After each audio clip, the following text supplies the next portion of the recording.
everyone, and welcome back to my channel. My name is Neyah for those of you who are new, and in this video I'm going to talk about Egyptian magic, and by the end of this video we're going to do a fun pick a card about what is your ancient Egyptian message, what are the gods want to tell you.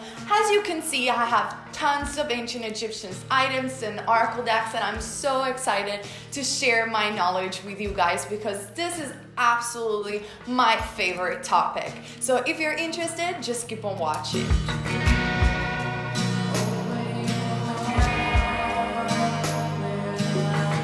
Okay, right before I start, I received just this morning this amazing, I'm so happy that they sent it to me, Goddess Provision box. Goddess Provision is a site that you can also find on Instagram. They have such a beautiful page, and if you subscribe to the site, each and every month they send you this lovely box with a lot of super cool items.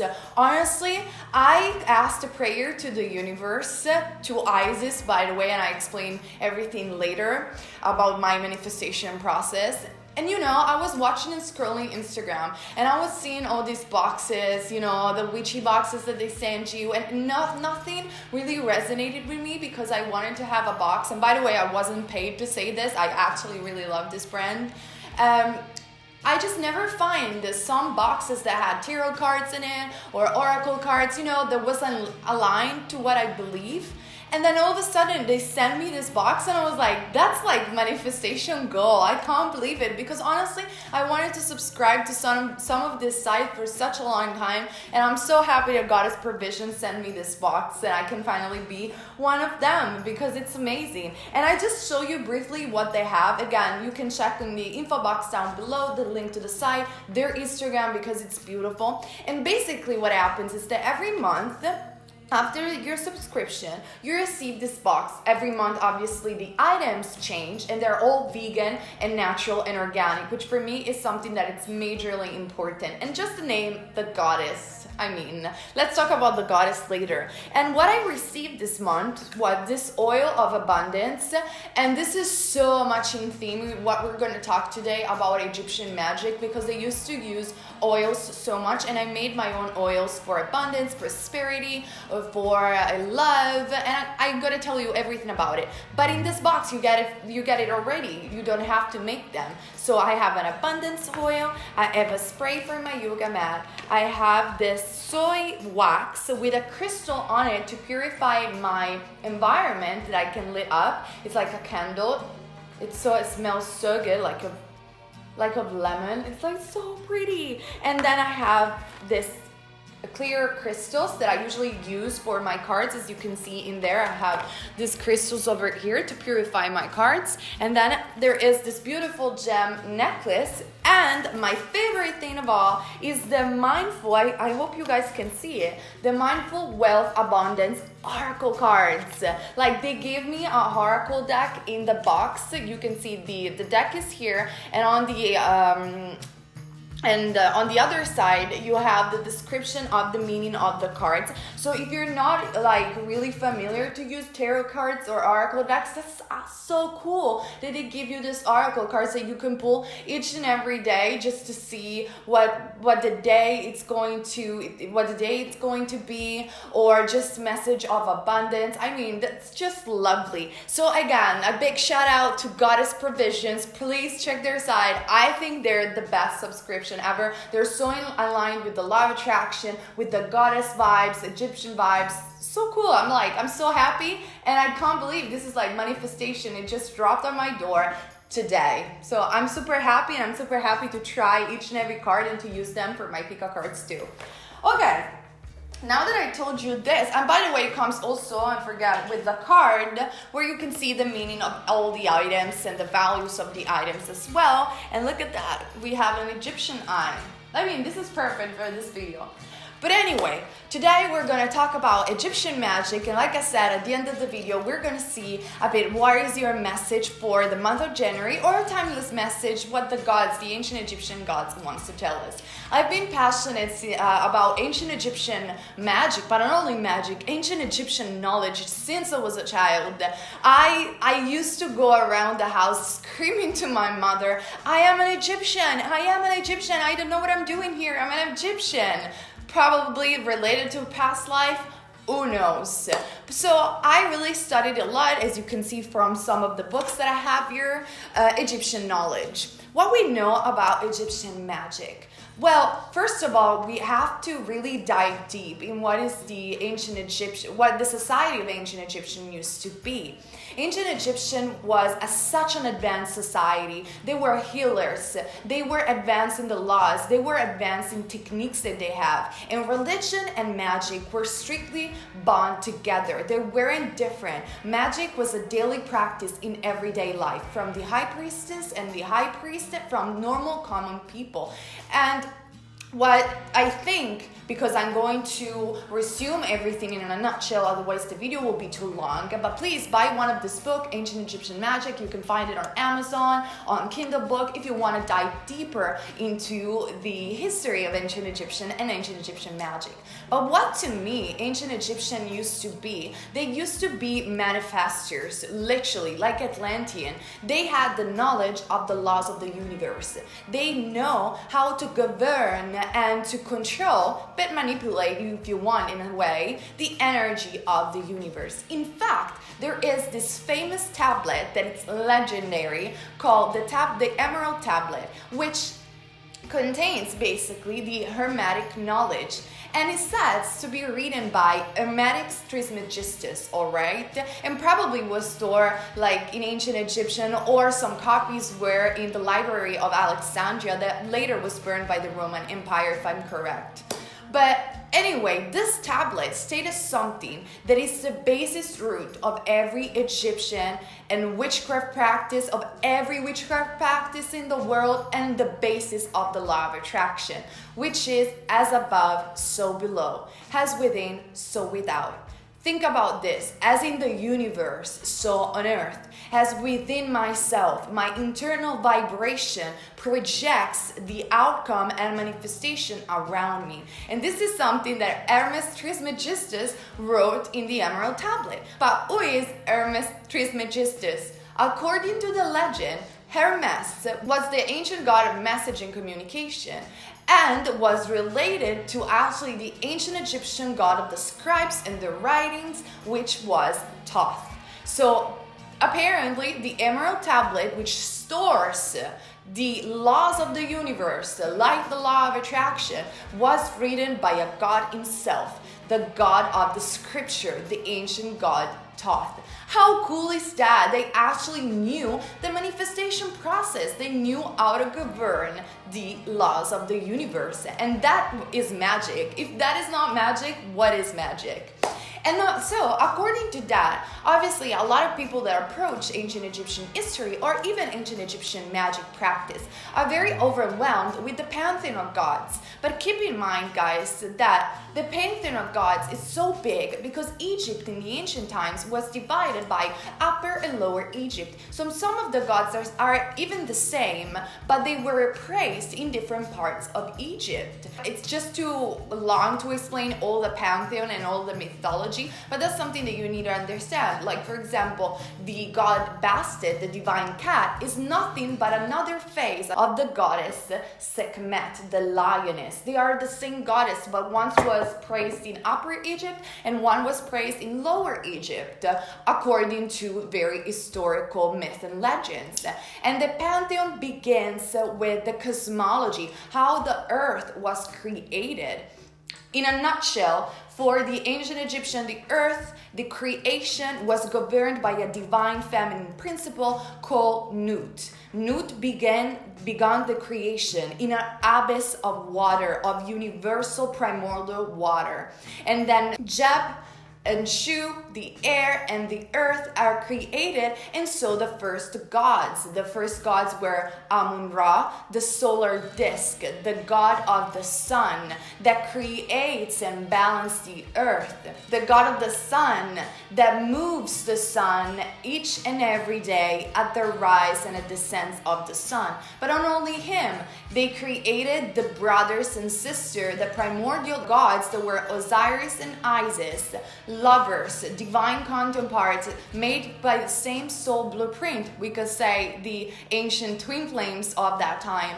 And the other brothers and sisters, Seth and Nemesis, their darker side, lovers as well, but they couldn't conceive, on the contrary of Osiris and Isis, and they were divine counterpart. Then obviously there is all the legends, all the myth of the war between Seth and Osiris, the magic that Isis used to be pregnant with Horus, that is going to save Egypt later on. Again, it's just too long to explain in a nutshell.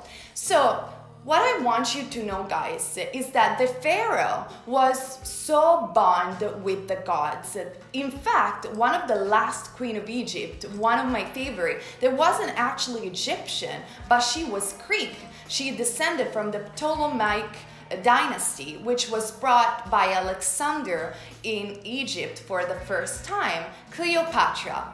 Cleopatra was considered the reincarnation of Isis herself because the people of Egypt loved her and praised her as a goddess for her intelligence, her beauty. She was a singer, she was a philosopher, she wrote articles about science, she knew 9 languages. Every time people talk about Cleopatra for only her beauty, but actually she did so much more, and she was the personification of Isis for a strength to the entire population of Egypt, because the gods were so bonded with the pharaohs of that time. They were completely considered as reincarnation of gods. And again, we have tons of dynasty, tons of gods like Akhenaten. That's one that you should check out because he was a revolutionary in ancient Egypt.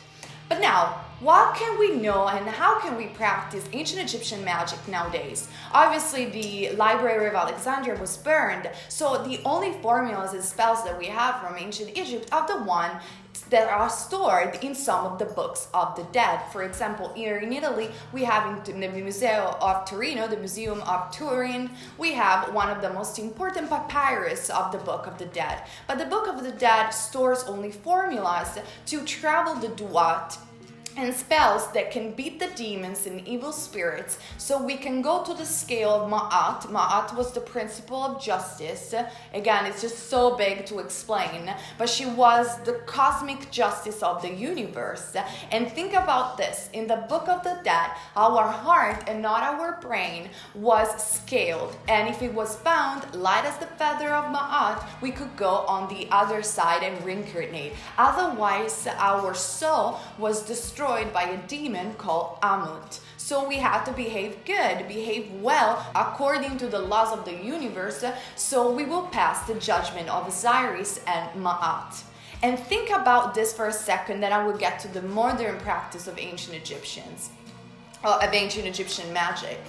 They used to throw away the brain because they think that the soul was stored in the heart. And that to me is a strong metaphor to understand that they knew how to manifest. They knew what this voyage it's all about. And that's why I invented the sentence that I say and you hear in my video: you're never wrong if you follow love, you're never wrong if you follow your heart, act according to the principle of Ma'at, and you will be light as the feather on the scale of justice. That's really important that we understand when we're talking about ancient Egyptian. Now, talking about the practice, as I said before, we know very little apart from these spells to go on the other side, but that's not what we need right now, right? So, my studies come from books like this, Wallis Budge, Ancient Egyptian Religion, or John Grant, Winged Pharaoh, which is a story, is a narrative book about a pharaoh called Neyah, by the way, that used magic with her sister, and it says to be a past life regression story, or the story of Seti, this old lady that since she was a child, just like me, she used to say that she was an ancient high priestess of Isis, and she lived her life in Egypt absolutely using the formulas of Isis and manifesting everything. And in fact, the people that lived around her, sometimes they were scared because she was like everything that she was praising for Isis, everything that she was asked Isis appeared. Read those books, they're precious. And this is what I do too. I decide in my own little pantheon, just like ancient Egyptian used to do. In each and every house in ancient Egypt, they used to have an altar dedicated to a deity or another. I cannot explain to you guys all the deities, but just know this. Apart from the major deities, there are sort of like man-alike, the other deities have the face of an animal. And this to me indicates how much the ancient Egyptians understand that each and everything in existence is interconnected. And they were praising animals like holy spirits, like gods, because they respect them, they fear them, but at the same time they respect them and they know their places. And this is beautiful, and it's something that we all should understand from. We should all integrate from ancient Egypt. But anyway, you choose some of the gods that you prefer the most. For example, in my altar, I use obviously Isis, Oset. Isis is the divine mother of Horus. It's the goddess that represents magic because she's the one that creates Osiris again after the dead. And she's the one that I always feel called to praise or to ask manifestation for, especially because she was so bound with the figure of Cleopatra, which for me is such an incredible heroine in ancient history. And then I have in my altar the two aspects of love, vengeance, and strength, which are the goddess Sekhmet, which I am very bound with because I love the image of the lion, their royalty. My south node is in Leo, for example. I'm very fiery. It just reminds me of the strength. And then Bast, the divine goddess of cats, so we can say she is the symbol of music, creativity, and love. And to me, having an altar that it's based on this deity just reminds me every day of who I want to be in my life and who I truly am. So I think that's how you should use ancient Egyptian magic, even though it's used sometimes and it was used in ancient Egyptian times for demons and curses. I'm not into all of that, and I don't think nobody needs that, all right? So I'm not going to talk about it. But these are the deity that I chosen. And you can do too. You can go to the pantheon, the ancient Egyptian pantheon. You can Google it and search the deity that resonates more with you. And then on my altar, I have this pyramid where I put all my crystals, because in ancient Egyptian practice they were used, as we know, amulets and made of crystals, because they understood the importance of crystals in our life, and they were make oils like the one that Goddess Provision got me, the abundance oil, prosperity oils. They were making with olive oils, with plants inside, because they thought that perfuming themselves with oils would help them in their manifestation, in what they want in their life. And I totally agree. For example, to manifest love, I sometimes make this potion. It's not a potion, it's like an oil with roses, and I loved it, and I bath it in rose quartz, and I think it really freaking helps with love. It really does. And you can see in the pyramid I charge, because the pyramid serves me to charge the crystals and my amulets, and so I store all my crystals and amulets. They used to use crystals like rose quartz, lapis lazuli for the third eye, turquoise. This is a really ancient one that somebody gave to me, and it's like a cornmeal. They used to use cornmeal with a scarab, which is the symbol of spiritual transformation and rebirth. And this amulet brought me so much prosperity and abundance that it's crazy. Then I have my beautiful amethyst. You know, all the crystals that you see me, I usually store them under the pyramid, or sometimes when I want to recharge also the tarot, I also store them in the pyramid so they got a real full recharge. Then obviously I use incense as well, but most of of the time I use ancient Egyptian magic, and guys, don't even play with it because it works. At least for me, every time that I try to use manifestation tools like scripting just a little bit better, but positive thinking or affirmation, they just never work like Egyptian magic for me. God knows why. Probably it's my belief, is in my subconscious, but it just never works. So what I do when I want to manifest something into my life, or I'm asking to the gods something that I truly need, I take a pot, whatever pot that you have, I light some candles and I give some offers to my deity.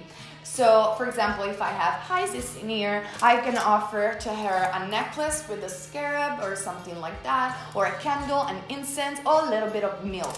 Because in ancient Egyptian, they used to give stuff like milk or beer to the gods because they say they used to appreciate it a lot. So I give milk or beer as an offer to the gods, and then I write down in a piece of papyrus that it's available everywhere online, by the way, what I want to manifest.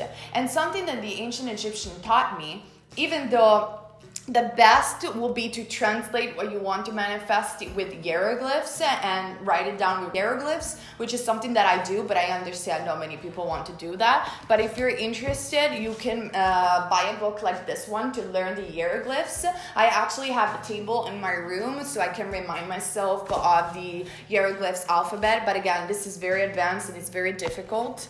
So I just write in a piece of papyrus what I wanted to manifest, and I said it out loud. They understood that our intention and the way we pronounce things and words, and especially names, create a vibration that spreads like a ripple effect to the universe. And when everything is recited in a precise way, with a precise sound, we can alter the laws of the universe. We can alter the energies around us. That's why for the ancient Egyptian was so important to write the name down in the tombs, like for example the name of the pharaoh, where you see a circle and then so hieroglyphs in, that's how they used to write the name. And if somebody destroyed the name or destroyed the mask in the tomb, in the sarcophagus, they thought that the soul was destroyed too. So they had a huge importance for sounds and words. So what I do, I write down on my papyrus what I want to manifest, and I speak it out loud with a strong intention. Let's say that I want to manifest more abundance in my life. I just clearly ask Isis, usually, which is my favorite deity, and Sekhmet ambassador to second, sorry. But I just ask directly Isis, looking at the candle or something that I'm lighting, or the incense. Usually I light incense and a candle, and then I have my papyrus at hand, and I recite my ritual and say, I want to manifest more abundance in my life. Please, Isis, listen to my prayer. I need more abundance in my life to pay my bills, to help my friends. Usually I always integrate other people, and how can I help other people with the abundance that I'm asking? Or for example, when I wanted to manifest love, I did the same rite, just I put a candle and a rose quartz and an incense. And then I asked Isis, I prayed, and I said, Isis, please let me meet the person that I loved in my past life in ancient Egypt, because I feel it in my guts that was my first life. Bang, and then I met Aaron. Who knows, maybe it's a coincidence, maybe not. But this is what I do. And after I recite my ritual, my mantra, with a positive intention, like with a very clear intention, offering something to the goddess and my goddess within as well, because every time that we give to ourselves too, I burn the papyrus and I just leave it in there for a day. Usually there are also hours of the day and days where it's better to perform these rituals. Sometimes I care about those stuff, sometimes I don't. It depends really on my mood, because in my perspective, it's more about the intention that you're putting on your ritual and on your mantra, which a lot of people might say that this is a law of attraction technique, but that's what the Egyptians used to do. They knew how to govern the laws of the universe.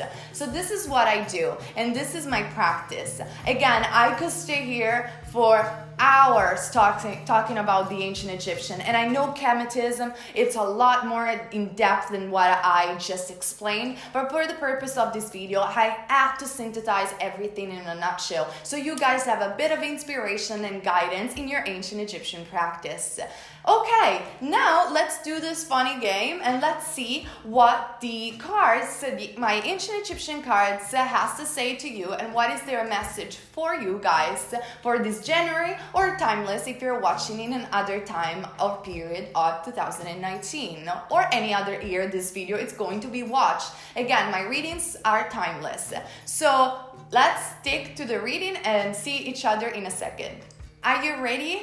I just shuffle 3 decks and then you can choose between. Let's do rose quartz for the first one, let's do amethyst for the third one, and let's do lapis lazuli for the second one. I hope you guys can see it from the table. So I have rose quartz as the first deck, lapis lazuli as the second deck, and amethyst for the third deck.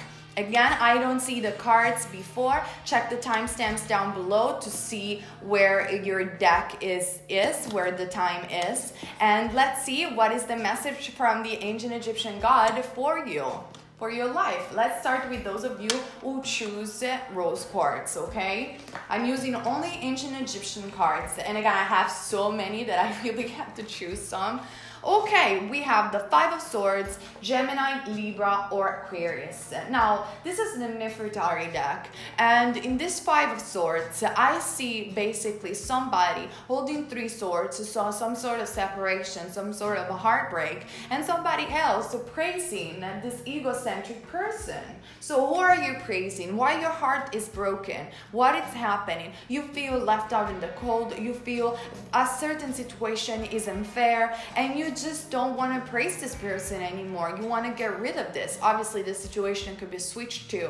So this is a reminder for you guys to regain your power back, okay? That's very important. Again, we could be talking about Gemini, Libra, Aquarius, or not necessarily. Then we have Imset, air spirit, able communicators and messages. You received a message that really upset you and you just now want to break free. You want to break free from something, and again, probably you're dealing, or you are a Gemini, Libra, or Aquarius, or you are embracing the energy of hair. In each case, I see you that this message is strongly about a person that wants to break free from something. Either it's a career, so you want to break free from an egocentric boss, or you want to break free from a relationship. You just want your own freedom. That's what I'm hearing. And then we have, from the Isis Oracle deck, the Brother in Darkness, overcoming negative energy with feminine power. That's it. I just said it. You need to overcome, and I just think you strongly want to overcome your darkness, your dark night of the soul, and you will overcome it. This is a newbie, the protector of the Duat. He lives in the underground, and the veil is so thin for a newbie. This is saying that it's giving you a message that you will overcome your negative energy with feminine power. It's time to unleash your feminine power with harmony and with balance. And feminine power could be, even if you are a male, feminine power means your nurtured side, your side of allowance, of allowing the universe to flow in the direction that your soul wants. In that sense, it means feminine. And I'm not a feminist or a person that said feminine it's better, it needs to regain your power, screw every man. I don't believe in that. I believe in balance and harmony. And this is something that you are finally find again, overcoming somebody and breaking free from a pattern that you really didn't like and it was fitting you in a box that it's not yours. This is the message for those of you who choose rose quartz, and I hope it resonated with you. Please comment down below to share your story, okay? I always love to read from you. Then let's move on for those of you who choose lapis lazuli, one of my favorite stones, the stones of the third eye. One of the things that I didn't say in my video is they use emerald a lot as a stone. I have an emerald somewhere, even though they're so expensive. I have just a raw emerald, don't think that I'm fancy or anything like that. But Cleopatra was obsessed with emeralds, so she loved them and she thought her abundance and her prosperity came from emeralds. So just keep that in mind. Okay, Let's move on to your message. Let's see what you have. You have the Queen of Pentacles. So we're talking about prosperity and abundance. And I can't believe I just said it without even looking at the cards. And I promise you, I didn't look at them before while I was shuffling them. So Taurus, Virgo, or Capricorn, you want to be successful, you want to be abundant in your life, you want structure. And I think abundance with structure, it's going to come into your reality very soon. And this is something that you have to keep in mind according to these cards. And then we have the great god Osiris, heavenly message. So signs of synchronicity are appearing in your life. There is something very important that is about to happen in your life. So please listen and keep an open mind to the signs that the universe is giving. The message from heaven is arriving, a gift, an abundance, a new love, a surprise. For those of you guys who choose Lapis Lazuli, you could be psychic as well. You could be very connected to spirit, and so you are channeling an incredible energy of inspiration that is leading you to your perfect path in life. And then I have a big surprise for those of you who are thinking about love, because I have the scale of balance. I talked about the principle of Ma'at. Ma'at was the twin flame of Thoth. They were married. She was the goddess of the writings, and she was the goddess of the cosmic law and principles, and Thoth was the god of the scribes, and together they wrote the laws. So that's beautiful. The scale of balance is the ancient tantra of the soul. This card represents the divine feminine and the divine masculine energy in perfect harmony with each other. This card represents harmonious union with your twin flame or soul or divine star soulmate. It's such a beautiful card. It has so much power, passion, sexual energy in some cases. But it's the good one, the one that comes from the heart. Tantra, I don't agree with a lot of people, explaining and teaching Tantra in a way where they're just like preaching separation at the end of the day, and it's a way for them to, develop lust. I don't really resonate with that. I believe that Tantra is the practice that it's done. It's the sexual energy that link us to our divine nature, and then we do with our true divine counterpart in love, abundance, and prosperity, but a spiritual prosperity. And that's why I don't think there is nothing wrong with Tantra when it's done in a proper way to elevate our spirits to a higher dimensions, that it's just pure love. And this is something that you probably have to keep in mind. But again, be very cautious to the people that teach Tantra, because not everybody thinks like me. That's all I'm saying. But this is your message, abundance and prosperity, new message and gift coming in, and probably a union with your true star soulmate or twin flame. Could be play out differently for all of you guys. If you're looking for a new love, that's obviously new love coming in, but you are receiving signs and synchronicity that are confirming what I'm saying. Okay? I hope this reading resonated with you, and please comment down below. I always love to hear your stories, like I said before.